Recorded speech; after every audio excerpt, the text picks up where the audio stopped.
Dans le bureau de Forrester, Steffi est au téléphone, essayant de convaincre quelqu'un qu'ils attendent beaucoup du prochain lancement de Hope for the Future. Mais le client n'est pas intéressé. Ridge entre et sait que ce n'est pas une bonne nouvelle. Steffi explique que c'est comme ça avec sa ligne ces derniers temps. Ridge se demande s'ils peuvent faire changer d'avis le vendeur sur la ligne, mais Steffi n'en est pas sûre. Elle reconnaît que Carter a soulevé de bons arguments.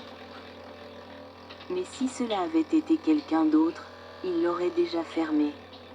Elle ne pense pas qu'il y ait moyen de maintenir la ligne. Ridge trouve tout cela fataliste. Mais Steffi lui assure qu'elle essaie de rester professionnelle malgré ce qui s'est passé entre Hope et Finn.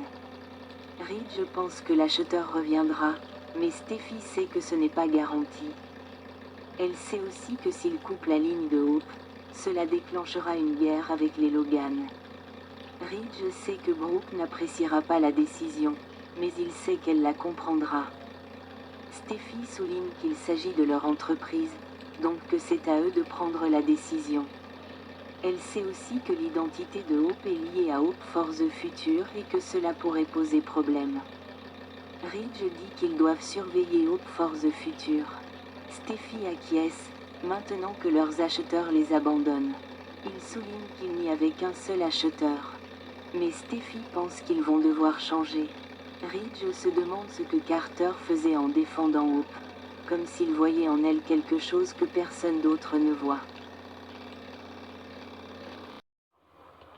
À Il Giardino, Deacon vérifie une livraison tandis que Brooke consulte son téléphone. Il lui demande si elle a des nouvelles de Hope. Brooke la soupçonne d'être toujours avec Carter. Oh, si seulement vous saviez, elle est contente que Hope ait enfin quelqu'un pour la soutenir dans l'entreprise et apprécie les compliments de Carter. Deacon soupçonne qu'il voit Hope sous un nouveau jour. Brooke sait que Hope et Carter se respectent depuis un moment maintenant et c'est comme s'il la reconnaissait vraiment maintenant. Deacon apprécie que cela ait probablement énervé Steffi, de savoir à quel point Steffi en voulait à leur fille. Deacon est reconnaissant que Carter veille sur Hope maintenant. Brooke est heureuse de pouvoir parler ouvertement avec Deacon. Elle ne sait toujours pas pourquoi il a épousé Sheila. Mais il élude ses questions et lui demande comment ils peuvent continuer à soutenir Hope.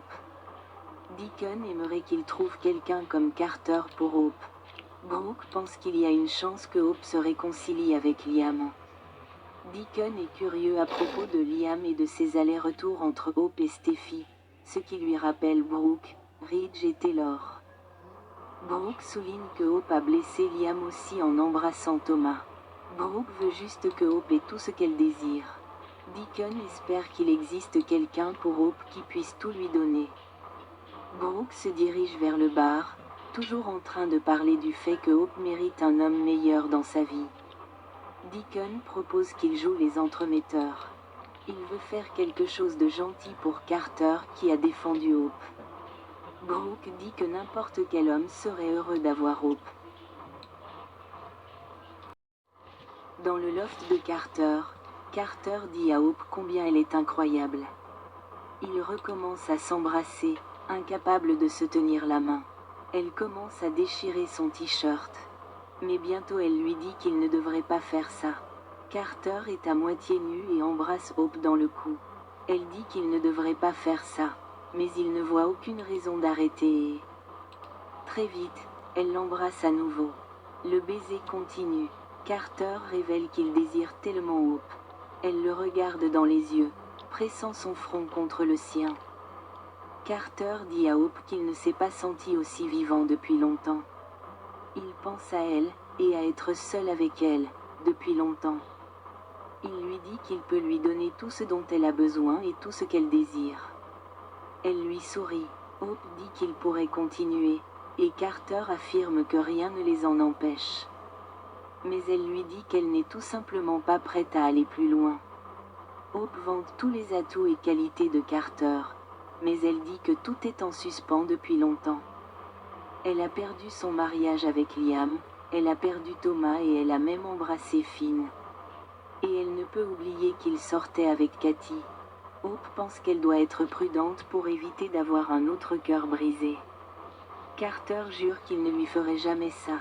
Hope lui dit qu'elle doit y aller doucement, mais qu'elle veut le voir. Et qu'ils devront garder leur relation secrète pour l'instant.